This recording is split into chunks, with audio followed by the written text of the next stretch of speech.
ছাত্র জনতার গণ অভ্যুত্থানে 5 আগস্টের পরাজিত শক্তি এবং 5 আগস্টের পূর্ববর্তী সময়ে যারা ছাত্রলীগের সন্ত্রাসীদের সহযোগী হিসাবে তাদের সকল অপকর্মের বৈধতা প্রদানে ভূমিকা রেখেছিল, সেসব নামধারী অপশক্তি বাংলাদেশের শিক্ষা প্রতিষ্ঠানগুলোতে গোপনে তাদের সাংগঠনিক কার্যক্রম পরিচালনা করলেও প্রকাশ্যে গণতান্ত্রিক চর্চা বাধাগ্রস্ত করে মব সংস্কৃতির মাধ্যমে বিভিন্ন অনাকাঙ্ক্ষিত পরিস্থিতির সৃষ্টি করছে এবং নাগরিক হিসাবে শিক্ষার্থীদের প্রাপ্য গণতান্ত্রিক অধিকার হরণের অপচেষ্টায় লিপ্ত থেকে অতীতের ফ্যাসিস্ট সন্ত্রাসী সংগঠনের ন্যায় অগণতান্ত্রিক আচরণের পুনরাবৃত্তি ঘটাচ্ছে।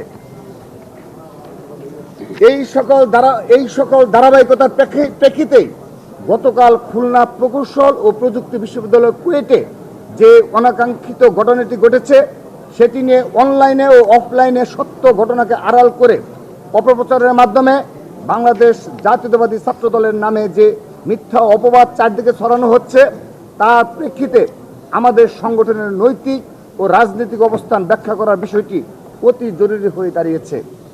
এক্ষেত্রে বলে রাখা প্রয়োজন, ইতিমধ্যেই আমাদের সিনিয়র সহসভাপতি আবু আফসান মোহাম্মদ ইয়াহিয়ার নেতৃত্বে একটি সরেজমিন তদন্ত টিম খুলনায় গিয়েছেন এবং ইতিমধ্যে আমরা সেই রিপোর্টও পেয়েছি।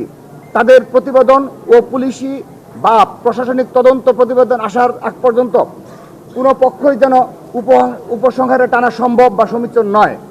তবে ভুক্তভোগী শিক্ষার্থীদের বয়ান, সংবাদ মাধ্যমে আসা প্রতিবেদন, ছবি ও ভিডিও প্রমাণের ভিত্তিতে আমরা যতটুকু জানতে পেরেছি সে অনুযায়ী গতকালকের এই অনাকাঙ্ক্ষিত ঘটনার সূত্রপাত হয় বৈষম্য বিরোধী ছাত্র আন্দোলনের ব্যানারে একটি মিছিল থেকে কতিপয় ছাত্রদল সমর্থকের উপর অতর্কিত হামলার মাধ্যমে, যা ভিডিও ফুটেজে স্পষ্ট প্রতীয়মান ও প্রমাণ হয়েছে।